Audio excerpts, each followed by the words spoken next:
నమస్తే అందరికీ. సో, ఈరోజు మన టాపిక్ వచ్చేసి మన ఇండియాలోనే చాలా పవర్‌ఫుల్ పర్సన్స్ వచ్చిన ప్లేస్ అనమాట. అండ్ అక్కడి నుంచి చాలా మిలిటరీ పర్సన్స్ అంటే మన మిలిటరీలో చాలా వరకు మోస్ట్‌లీ 10% వరకు పాపులేషన్ వాళ్ళే ఉంటారు మిలిటరీలో. సో, వాళ్ళు ఎవరంటే పంజాబ్. సో, ఈరోజు మనం పంజాబ్ స్టేట్ గురించి డిస్కస్ చేద్దాం. సో, పంజాబ్ అనే పదం వెనుక అర్థం ఏంటంటే పాంచ్ 5 అంటే 5 నదులు కలిసే ప్రాంగణాన్నే పంజాబ్ అంటారనమాట. సో, పంజాబ్ ఫస్ట్‌లీ ఎలా అంటే అప్పట్లో హరప్పన్ సివిలైజేషన్ అంటే ఇండస్ వ్యాలీ సివిలైజేషన్ స్టార్ట్ అయినప్పుడు మోస్ట్‌లీ ప్రజలందరూ నదులు ఎక్కడైతే ప్రవహిస్తాయో అక్కడ వచ్చి జీవించేవారనమాట. సో, అదే టైంలో మనకు ఇక్కడ పంజాబ్‌లో 3 నదులుంటాయి. ఇండస్ రివర్స్‌లో 3 మెయిన్ రివర్స్ ఉంటాయి. దాంట్లో సట్లజ్, బియాస్ అండ్ రవి అవన్నీ 3 నదులు పంజాబ్ నుంచి ఫ్లో అవుతా ఉంటాయన్నమాట. అండ్ ఇక్కడ చాలా వరకు ఇండస్ వ్యాలీ సివిలైజేషన్ చాలా రిచ్ సివిలైజేషన్ అనమాట అది. అండ్ చాలా వరకు ఒకప్పుడు బాగా బతికి ఉన్న, బాగా సంపాదన ఉన్న రాజ్యం అనమాట ఏంటి పంజాబ్. సో, పంజాబ్‌లో మళ్ళీ ఆల్మోస్ట్ ఇక్కడ కురుక్షేత్రం కూడా జరిగిందని చెప్పి కూడా చాలామంది చెప్పుకుంటారు. సో, ఈ ప్లేస్‌లో మనకు మోస్ట్‌లీ ద ఓల్డెస్ట్ వేదాలలో ఒకటి ఋగ్వేద. ఋగ్వేద నియర్లీ వచ్చేసి 3500 సంవత్సరాల క్రితం రాసిన ఋగ్వేద కూడా ఇక్కడి నుంచే అంటే ఇక్కడి నుంచే వచ్చిందని చెప్పి కూడా చాలా మంది తెలియజేస్తారు. పంజాబ్ని చాలా గొప్ప గొప్ప రాజులు పరిపాలించారు అనమాట. Alexander, Maurya empire, Kushal empire, Gupta empire and Harsha empire వీళ్ళందరూ ఎంపైర్స్ పరిపాలించినాక చాలా రోజుల తర్వాత పంజాబ్లో ముస్లిమ్స్ వచ్చిన్నారు. అనమాట. ఆ ముస్లిమ్స్ వాళ్ళు వచ్చేసి ఔరంగజేబు ఎంపైర్స్ వీళ్ళు షాజహాన్, జహాంగీర్ వీళ్ళందరూ వచ్చారు అనమాట మెల్లమెల్లగా. సో, మళ్ళీ వాళ్ళు ఢిల్లీ సుల్తానేట్స్గా మారిపోయారు అనమాట. అండ్ ఇక్కడ 15th సెంచరీ నుంచి 17th సెంచరీ అంటే 1570 నుంచి 17th సెంచరీ మధ్యలో మనకు సిక్కులు పంజాబ్లోకి వచ్చినారు అనమాట. సో, సిక్కులలో మహారాజ్ రంజిత్ సింగ్ అనే చాలా ఇంపార్టెంట్ పర్సన్. సో, ఇక్కడ తను మామూలుగా ముఘల్ ఎంపైర్స్ తోటి మామూలుగా తను చాలాసార్లు యుద్ధం చేసింది అనమాట. కానీ చాలా ఈజీగా ఓడిపోయిండు. ఎవరు ఓడిపోయిండు అంటే ముఘల్ ఎంపైర్ చాలా ఈజీగా ఓడిపోయిండు. కానీ ముఘల్ ఎంపైర్ చాలా పవర్ఫుల్ కదా, మరి మహారాజ్ రంజిత్ సింగ్ ఎలా ఓడించారని అనుకోవచ్చు మనం. కానీ ఇక్కడ ఏమైందంటే అప్పటికే మహారాష్ట్రలో ఉన్న మరాఠాస్ చక్రవర్తి అయిన ఛత్రపతి శివాజీ సంభాజీ మహారాజ్ వాళ్ళందరూ మొఘల్ ఎంపైర్స్ని ఆల్మోస్ట్ వేరుతో సహా తీసేసే టైంలో వీళ్ళ ఎంపైర్ అని స్టార్ట్ అయింది అనమాట. సిక్ ఎంపైర్. మొఘల్ ఎంపైర్స్ రాజా రంజిత్ సింగ్ చేతిలో ఓడిపోయారు అనమాట. తర్వాత బ్రిటిషన్స్ మన ఇండియాకి వచ్చింది అనమాట. తర్వాత బ్రిటిషన్స్ ఈస్ట్ ఇండియా కంపెనీ మన ఇండియాకి వచ్చింది. అండ్ వాళ్ళ తర్వాత పంజాబ్లో ఎప్పుడైతే మహారాజ్ రంజిత్ సింగ్ ఉన్నాడో అప్పటి వరకు వాళ్ళు ఎలాంటి గొడవలు చేయలేదు. తర్వాత మామూలుగా ఆంగ్లో సిక్ వార్ అయింది అనమాట. Anglo Sikh war 1, Anglo Sikh war 2, Anglo Sikh war 3 times అయింది. అండ్ 3 టైమ్స్లో మామూలుగా మోస్ట్లీ బ్రిటిషే చాలా పై చేయి ఉంటుంది అనమాట. బ్రిటిష్ వాళ్ళు చాలా మళ్ళీ తర్వాత ఆక్రమించుకున్నాక మళ్ళీ వెళ్ళిపోయేటప్పుడు వాళ్ళ రాజ్యం వాళ్ళకే ఇస్తారని చెప్పి అనుకుంటారు అనమాట. సో, ఇది మనకు మోస్ట్లీ వచ్చేసి పంజాబ్ గురించి. సో, పంజాబ్లో ఇంకొక చరిత్ర ఏంటంటే 1990లో జలియన్ వాలా బాగ్లో చాలా మంది మీటింగ్స్ పెడతారు అనమాట. అప్పుడు మనకు స్వతంత్రం టైంలో జలియన్ వాలా బాగ్ అనే గార్డెన్లో మీటింగ్ పెట్టుకొని మన స్వతంత్రం ఎలా తీసుకోవాలని చెప్పి వాళ్ళు మామూలుగా చర్చించుకునేటప్పుడు ఒక గేట్ ఉంటుంది అనమాట. దానికి గార్డెన్ గేట్ ఉంటే ఆ గేట్ మధ్యలో ఒకటే దారి ఉంటుంది, మన ప్రధానికి ఉంటుంది అనమాట. సో, ఆ దారిలో నుంచి అందరు మీటింగ్ పెట్టుకుంటున్నప్పుడు బ్రిటిష్ వాళ్ళు వచ్చి చాలా మందిని ఘోరంగా చంపారు అనమాట.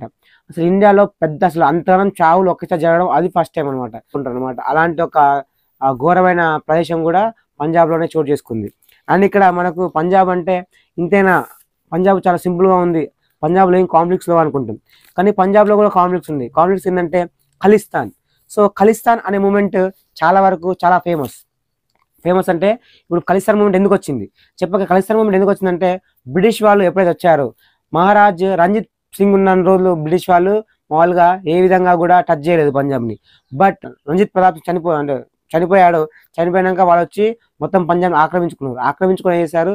వాళ్ళు మామూలుగా పంజాబ్ ఒక రిచెస్ట్ రాజ్యం అనమాట. సో, అప్పుడు చాలా వరకు ఆ ధనం అన్ని బ్రిటిష్ వాళ్ళు వాడుకున్నారు. తర్వాత ఏమైందంటే పంజాబ్ వాళ్ళు ఏమనుకున్నారంటే ఎప్పుడైతే బ్రిటిష్ వాళ్ళు ఇండియా నుంచి వెళ్ళిపోతారో అప్పుడు మా పంజాబ్ మాకు వస్తుంది అని అనుకున్నారు అనమాట. బట్ ఇక్కడ ఏమైంది, ఎప్పుడైతే పంజాబ్ నుంచి వాళ్ళు వెళ్ళిపోతున్నారు అంటే ఇండియా నుంచి యూరోప్కి వెళ్ళిపోతున్నారు బ్రిటిష్ వాళ్ళు, అప్పుడు పంజాబ్ వాళ్ళు ఏం డిమాండ్ చేస్తారంటే మా రాజ్యం మాకు కావాలి, మా రాజ్యం మాకు తిరిగి ఇవ్వడం చెప్తారు. కానీ ఇక్కడ ఏమైంది, ఫస్ట్ లో హిందూస్ ముస్లిమ్స్ మొత్తం చాలా పెద్ద మనకి కనబడే పంజాబ్ కాదు. పంజాబ్ అప్పట్లో హర్యానా కొంచెం పార్ట్, ఈస్ట్ పాకిస్తాన్ ఉన్న కొంచెం పార్ట్, మామూలుగా జమ్మూ కాశ్మీర్ కొంచెం పార్ట్, అంతా కలిపి పంజాబ్ లాగా ఉండేది అనమాట. సో ఆ రాజ్యం మొత్తం వాళ్ళకి కావాలనుకున్నారు.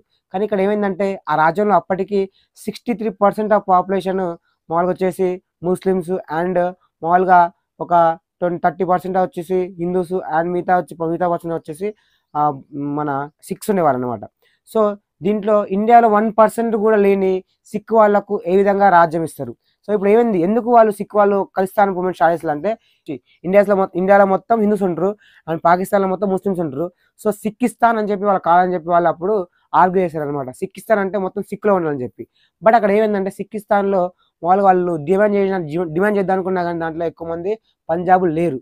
సో ఓన్లీ 1% ఆఫ్ పాపులేషన్ ఉన్న పంజాబ్కి సపరేట్ ఒక రాజ్యం ఇవ్వడం కుదరదని చెప్పి వాళ్ళు ఇవ్వరు అనమాట. వాళ్ళది రిజెక్ట్ అయిపోద్ది.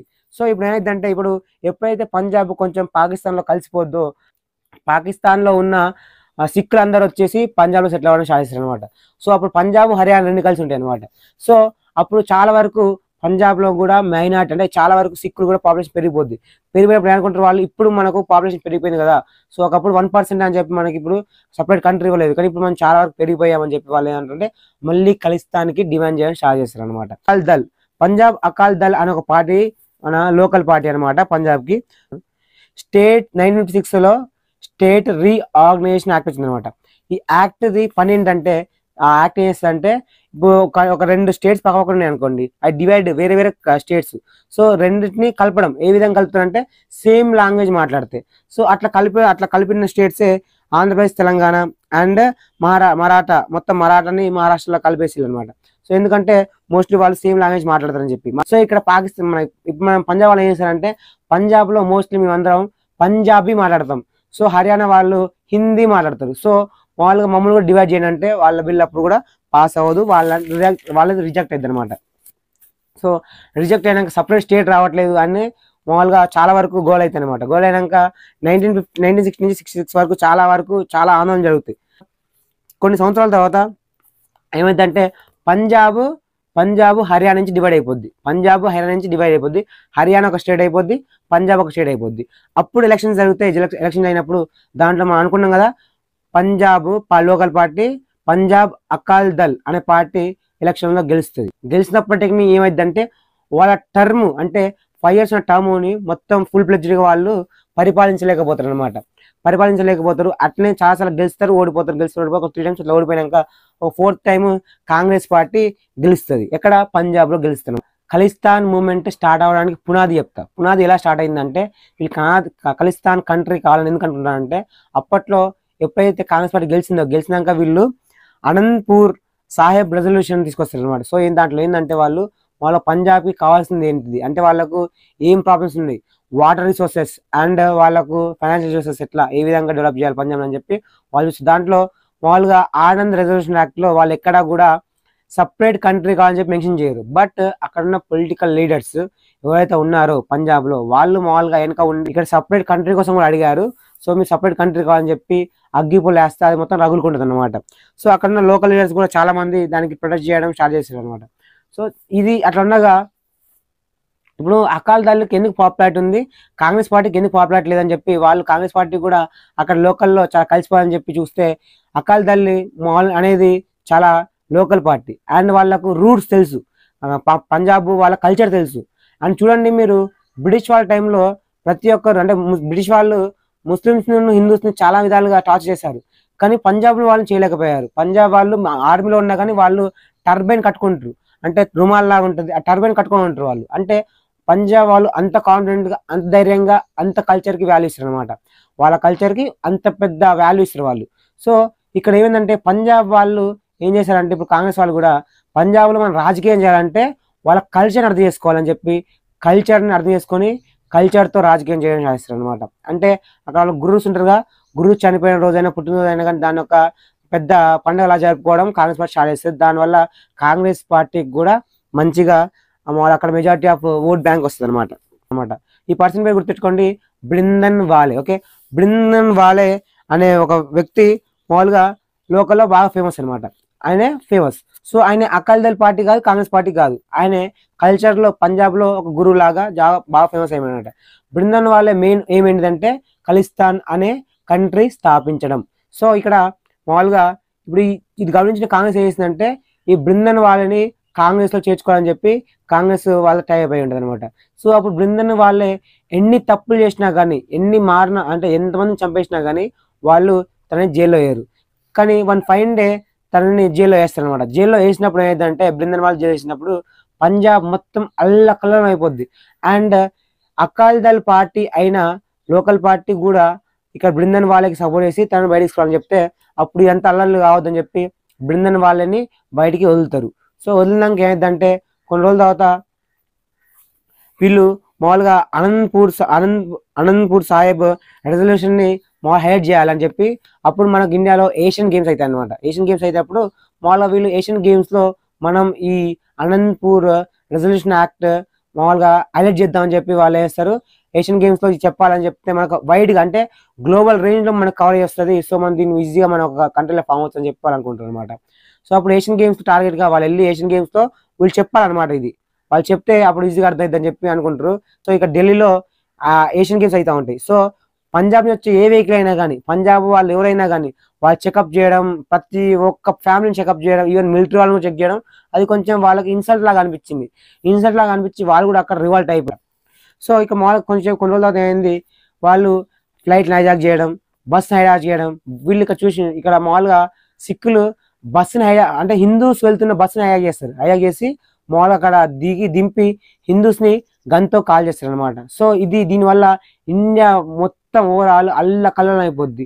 సో అప్పుడు ఏమైందంటే మన పంజాబ్లో ప్రెసిడెంట్ రూల్ వస్తుంది అనమాట. పంజాబ్లో ప్రెసిడెంట్ రూల్ వచ్చాక ఇక్కడ బృందన్ వాళ్ళే నీ పట్టుకుంటారు అని చెప్పి బృందన్ వాళ్ళే పోయి దాచుకుంటారు. ఎక్కడ దాచుకుంటారు అంటే గోల్డెన్ టెంపుల్లో. సో ఇక్కడ బృందన్ వాళ్ళని పట్టుకోవడం కోసం లేదా బృందన్ వాళ్ళని చంపేయడం కోసం ఇక్కడ ఆపరేషన్ బ్లూ స్టార్ అనేది స్టార్ట్ చేస్తారు అనమాట ఇండియన్ గవర్నమెంట్. సో దానికి మామూలుగా రెస్పాన్సిబిలిటీ ఎవరిదంటే కుల్దీప్ సింగ్ బరార్, ఆయన ఒక మిలిటరీ ఆయన దానికి రెస్పాన్సిబుల్ అనమాట, ఆయన ఒక జనరల్.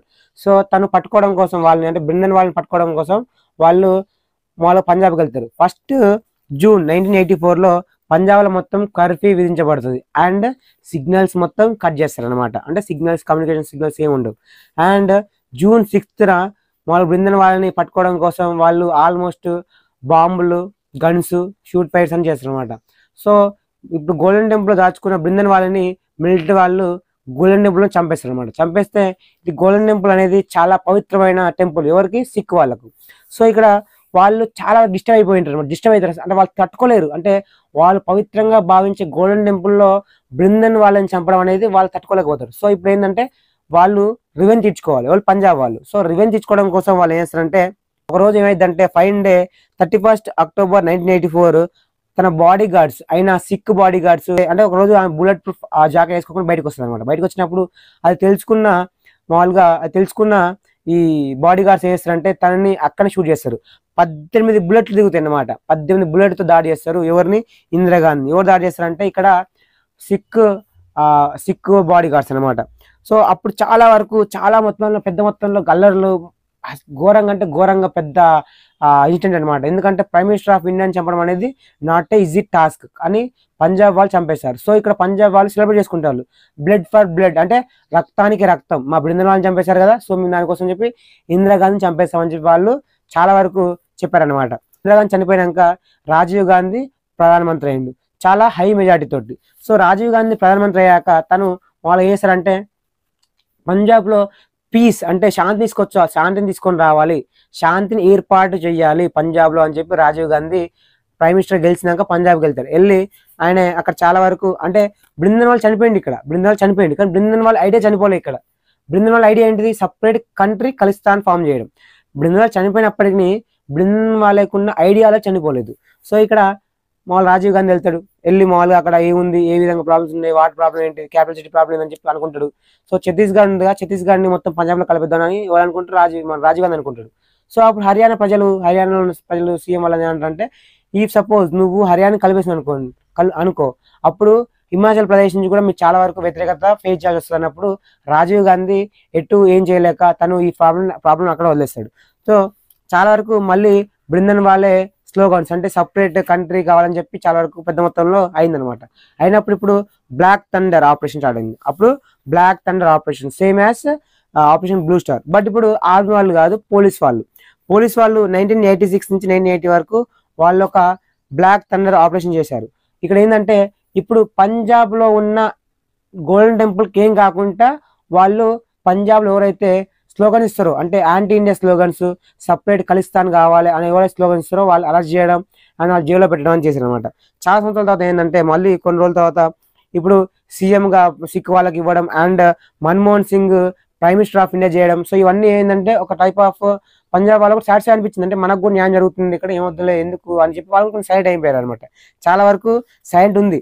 కానీ ఇక్కడ జూన్ 1, 2015 2015లో ఏమైందంటే గురు గ్రంథ్ సాహెబ్ని వాళ్ళు డిస్రెస్పెక్ట్ అంటే కించపరుస్తున్నారు, గురు గ్రంథ్ సాహెబ్ని కించపరుస్తున్నారు ఇండియా వాళ్ళు అని చెప్పి వాళ్ళు మళ్ళీ అక్కడ స్లోగన్స్ ఇవ్వడం స్టార్ట్ చేశారు అనమాట. దీప్ సంధు అనే ఒక వ్యక్తి మామూలుగా తను ఒక యాక్టర్ అనమాట. తను వచ్చేసి మామూలుగా పంజాబ్తో అంటే సెంట్రల్ వాళ్ళతో మాట్లాడతా అండ్ మనం వాటర్ మన కల్చర్ అవన్నీ కాపాడుకోవడం కోసం మనం పోయి సెంట్రల్ వాళ్ళతో మాట్లాడాలి, సో నీ మాట్లాడతా అని చెప్పి అని అంటారు అనమాట. సో తన సీఎం క్యాండిడేట్ గా ఉన్నప్పుడు ఇంకా 4 రోజుల ముందు ఎలక్షన్స్ ఉండగా తను కార్ యాక్సిడెంట్ లో చనిపోతాడు అనమాట. సో అప్పుడే మనకి ఇప్పుడు ఉన్న Amritpal Singh Saudi Arabia నుంచి వస్తాడు. సౌదీ అరేబియా నుంచి అమృత్ పాల్ సింగ్ ఇండియాకి వస్తాడు. ఇండియాకి వచ్చినాక అందరూ అనుకుంటాడు దీప్ సంధు ఎప్పుడైతే చనిపోయినాక అమృత్ పాల్ సింగ్ వచ్చినప్పుడు అమృత్ పాల్ సింగ్ ఇక్కడ ఇన్స్పైర్ అవుతారు అని చూసి. ఎందుకంటే తను వచ్చి ఏమంటారంటే నేను బృందన్ వాళ్ళే ఐడియాలజీ ఉన్న వ్యక్తిని, బృందన్ వాళ్ళే ఏ విధంగా అయితే ఖలిస్తాన్ కోసం పోరాడుతాడో అదే విధంగా ఖలిస్తాన్ కోసం పోరాడతాను అని చెప్పి అమృత్ పాల్ సింగ్ అంటారు అనమాట. సో ఎప్పటి నుంచో పంజాబ్ వాళ్ళు ఫస్ట్ నుంచి వాళ్ళు సపరేట్ కంట్రీ కావాలనుకున్నారు కాబట్టి ఇప్పుడు మామూలుగా నిప్పు మండుతున్నప్పుడు ఆ నిప్పులో పెట్రోల్ కెరోసిన్ పోసినట్టు మొత్తం యుద్ధం రగులుకుందనమాట. అండ్ ఇప్పటికి కూడా వాళ్ళు అడుగుతున్నారు. కానీ ఇప్పుడు అమృత్ పాల్ సింగ్ ఏమంటున్నా నేను సపరేట్ కంట్రీ కోసం అడుగుతున్నా, కానీ అది ఎట్లా అడుగుతున్నా చాలా శాంతిగా అడుగుతున్నా అని అంటున్నారు అనమాట.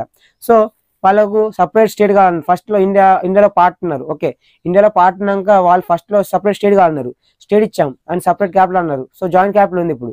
అండ్ వాళ్ళకి వాటర్ కావాలి, వాటర్ వచ్చారు. అన్ని వచ్చాక కూడా వాళ్ళు సపరేట్ కంట్రీ కోసం అడుగుతున్నారు. ఎందుకు అడుగుతున్నారు అంటే ఇప్పుడు పాకిస్తాన్కి అంటే ముస్లిమ్స్ కి పాకిస్తాన్ ఉంది, హిందూస్ కి ఇండియా ఉంది. సో మా సిక్లకు ఏ కంట్రీ లేదు. సో మా సిక్లకు ఒక కంట్రీ ఉందని చెప్పి వాళ్ళు పంజాబ్ ఒక కంట్రీ లాగా ఖలిస్తాన్ లాగా కావాలని చెప్పి వాళ్ళు ఇప్పుడు కోరుతున్నారు అనమాట. సో ఇప్పుడు మనకు బృందన్ వాళ్ళే పోయిండు అండ్ చాలా మంది గురువులు పోయారు. ఇప్పుడు అమృత్ పాల్ సింగ్ వాళ్ళ ఖలిస్తాన్ మూవ్మెంట్ ని లీడ్ చేస్తున్నారు అనమాట. సో మీరు ఎంత తిన్నారు కదా. సో దీని మీద మీ అభిప్రాయం ఏందో కామెంట్ చేయండి అండ్ ఇలాంటి వీడియో కోసం మీరు సబ్స్క్రైబ్ చేయండి. ఈ వీడియో కోసం చాలా కష్టపడ్డాం. సో మీరు లాస్ట్ లో చూసినందుకు థ్యాంక్ యూ అండ్ ఇప్పుడు సబ్స్క్రైబ్ చేసుకోండి అండ్ ఇలానే చాలా స్టేట్స్ గురించి మేము తీసుకొస్తా ఉంటాం. Thank you, take care, by.